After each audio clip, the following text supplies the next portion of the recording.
9월부터 18세에서 49세 연령층의 예방접종이 전국 위탁의료기관과 예방접종센터에서 실시됩니다. 8월 26일부터 9월 5일까지의 예약자는 지역과 관계없이 화이자 백신으로 접종을 받게 되고, 대상자별 백신 종류는 백신 공급 상황에 따라서 주간 단위로 순차적으로 개별 안내 드릴 예정입니다. 다만 백신의 효율적인 활용을 위해 당일 접종 기간의 상황에 따라 문자로 안내된 것과는 다른 종류의 백신이 접종될 수 있음을 양해해 주시기를 부탁을 드립니다. 안전한 예방접종을 위한 이상 반응에 대한 주의도 당부를 드립니다. 모든 접종 완료자께서는 아나필락시스에 대비하기 위해서 예방접종 후에 15분 내지 30분간은 접종 기관에 머물며 이상 반응 발생 여부를 관찰하고, 귀가 후에도 적어도 3시간 이상 주의 깊게 관찰해 주시길 바랍니다. 접종 후 최소 3일간은 특별한 관심을 가지고 건강 상태를 관찰하고, 고열이 있거나 평소에 다른 신체 증상이 나타나면 진료를 받아주시기를 바랍니다. 특히 18에서 49세가 맞게 되는 화이자, 모더나 백신은 접종 후에 심근염, 심낭염과 같은 이상 반응이 드물게 발생할 수 있어 코로나19 예방접종 후 일주일 정도는 고강도 운동 및 활동, 음주를 삼가해 주시고, 가슴 통증, 호흡곤란 등의 의심 증상이 나타나면 신속하게 진료를 받아주시기를 당부를 드립니다. 8월 26일 오늘은 18에서 49세 청장년층의 본격적인 예방접종이 시작되는 날입니다. 오늘 예방접종 전후 행동 요령과 또 접종 후에 흔히 발생할 수 있는 증상, 그리고 또 젊은 연령층에서 주의해야 할 이상 반응과 대처법을 알아보고자 합니다. 지난 6개월간 진행된 백신 접종이 실제로 얼마나 효과적이었는지. 백신 접종을 하게 되면 심근염 발생 위험이 있다고 들었는데, 20대는 접종을 통한 이익과 부작용으로 인한 손해를 비교하면 어떤가요?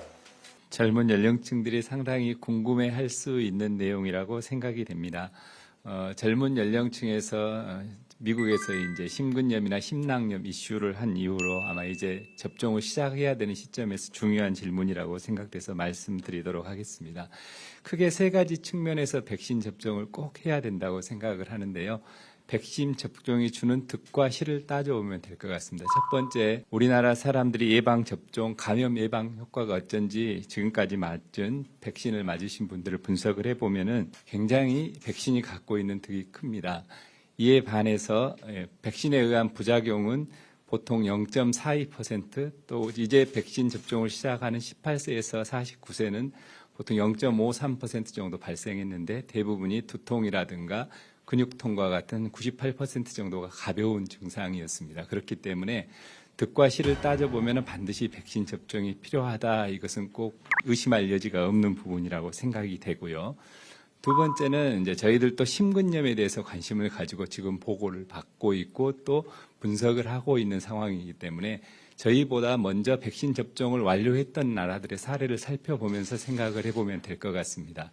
가장 최근에 이제 보고가 된 것이 이제 미국에서의 보고가 되겠는데, 미국에서는 2차 접종까지 마친 메신저 RNA 백시네이션을 한 경우가 1억 1,400만 명 정도를 분석을 한 것을 데이터를 제시를 했는데, 보시면은 여기에서 497명 정도가 심근염이 발생을 했습니다. 이것을 100만 명으로 따져보면은 3.5명 정도가 발생을 한 것이거든요. 그래서 일단은 100만 명에 3.5명이면 굉장히 드문 발생률이라는 것을 알 수가 있고요. 득과 실을 따져보면은 너무도 저명하게 백신을 맞는 것이 답이라고 나오게 됩니다. 세 번째 따져보면은 코로나 바이러스에 걸리게 되면은 심근염이 의외로 제법 많이 생깁니다. 미국에서 최근에 했던 MRI를 전부 찍었던 젊은 연령대 스포츠 선수들 1,597명을 한 연구를 보면은 2.3% 정도에서 심근염이 발생을 합니다. 그중에 증상이 있는 심근염은 약 0.7% 정도 되고요.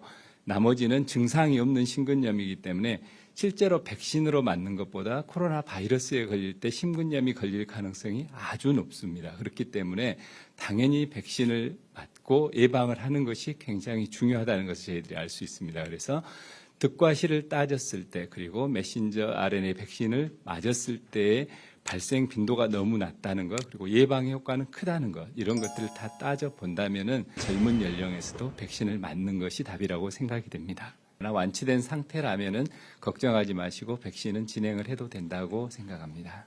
감염되었다가 완치된 경우에도 코로나19 예방접종이 필요한가요? 과거에 코로나19에 걸렸던 분이라고 하더라도 예방접종을 권고하고 있습니다. 그 이유가 몇 가지가 있는데요. 첫 번째는 이제 자연감염에 의해서도 백신처럼 면역력이 생깁니다. 그런데 백신 접종 후에도 면역력이 시간이 지나면서 항체가가 낮아지듯이 자연감염에 의한 경우에도 시간이 지나면 재감염의 위험이 다시 생겨나게 됩니다. 또 한 가지는 백신을 통해서 유도되는 면역 반응과 자연 감염을 통해서 유도되는 면역 반응을 생각해 보면 백신을 통해서 유도되는 면역 반응이 더 강하게 나타날 가능성이 높습니다. 실제로 각 백신의 임상 연구에서 백신 접종 후에 나타나는 면역 반응을 감염 후에 회복된 사람의 혈청에서 나타나는 면역 반응과 비교를 하게 되는데요. 대부분 몇 배 이상의 항체가를 보였다는 보고를 하고 있습니다.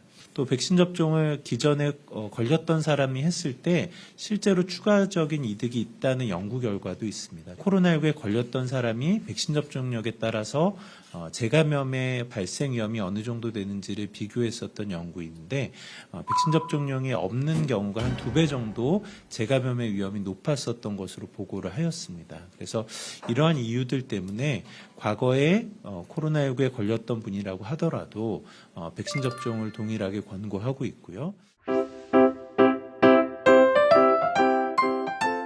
네, 현재 이제 예방 접종률이 또 높아지고 또 델타 변이 바이러스가 우세종화되면서 위드 코로나에 대한 논의가 이제 많이 진행이 되고 있습니다.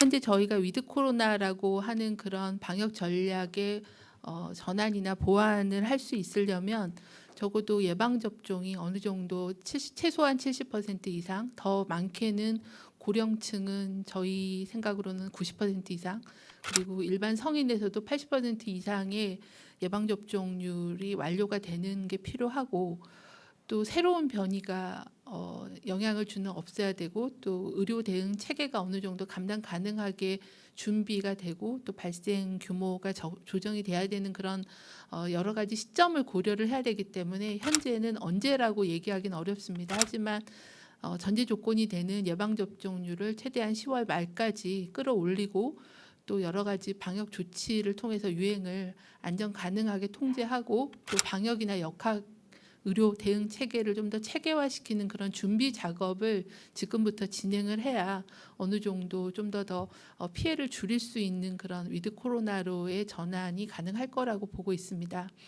하지만 위드 코로나가 되더라도 거리두기나 방역 수치를 완화할 수 있을까에 대한 것도 조금은 모니터링이 필요한 상황이고, 실내에서 마스크 착용하는 거는 개인 방역 수칙은 아마 제일 늦게까지 유지돼야 되는 그런 판단하고 있습니다.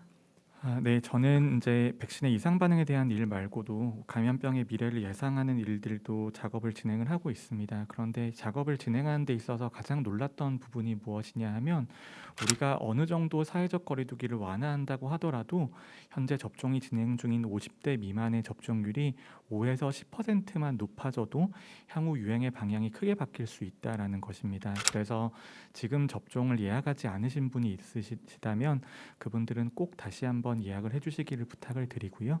그리고 예약하신 분들께서도 꼭 제 시간에 접종을 하시기를 부탁을 드리겠습니다. 델타 변이 바이러스가 등장을 하면서 저는 판도라의 상자가 열렸다라고 생각을 하는데요. 그런데 그 판도라의 상자 안에서도 항상 희망이 있고요. 저는 그 희망이 백신 접종이라고 생각을 합니다. 그래서 백신 접종에 꼭 나서 주셨으면 감사하겠습니다. 이상입니다. 네, 아마 젊은 연령층에 이제 백신을 맞게 되고 특히 메신저 RNA 백신을 맞게 되니까 심근염이나 심낭염 경고들이 뜨고 해서 우려가 많을 거라고 생각은 됩니다. 그러나 아까 사실을 살펴보면은 그 빈도가 굉장히 드물게 발생하고, 그리고 발생하더라도 대부분 가볍게 진행하고, 혹시나 조금 중증으로 갔더라도 대부분 완치돼서 퇴원을 하게 되는 아주 드물면서 그런 일들 때문에 훨씬 더 백신을 맞지 않고 감염됐을 때 또 본인들뿐만 아니라 우리 국민들에게 피해가 갈 수 있는 그런 여건들이 만들어지는 상황을 피할 수 있는 유일한 방법이 저는 백신 접종이라고 생각을 합니다. 그래서 지금 특히 우리 젊은 연령층에서 이런 일들을 감당해줘야 더 고위험군인 어르신들에 대해서도 훨씬 더 예방 효과 또 우리 공중보건학적으로 많은 일들을 더 가능하게 할 수 있는 현실화가 되지 않을까 그런 생각이 들어서요. 특히 18세에서 49세 우리 젊은 연령층에서 더 적극적으로 백신 접종에 나서 주는 것이 이 일을 해나가는 중요한 일이 아닐까 생각이 됩니다. 꼭 당부드리고 권하고 싶습니다. 감사합니다.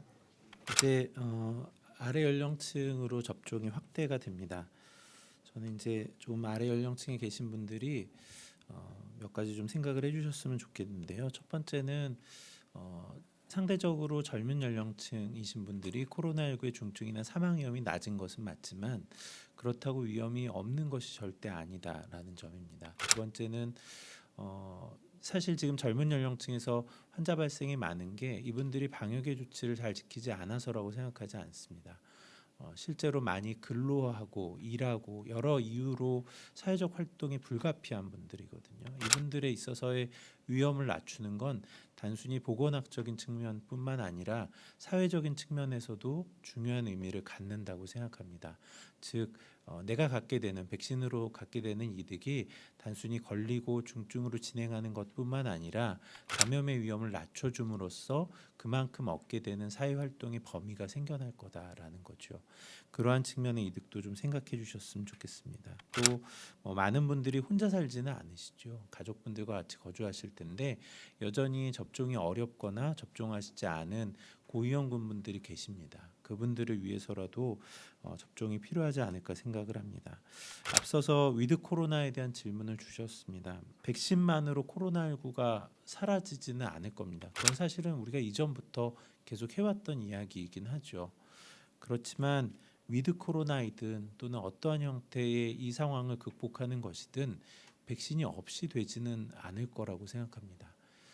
그래서 우리가 여러 가지 다양한 방역의 조치 노력들도 해야 할 것이고 치료제에 대한 개발, 확보 이런 것들도 중요하겠지만 우리가 갖고 있는 지금 쓸 수 있는 무기 백신에 대해서 중요하게 생각하고 접종에 대해서 적극적으로 참여해 주셨으면 좋겠습니다.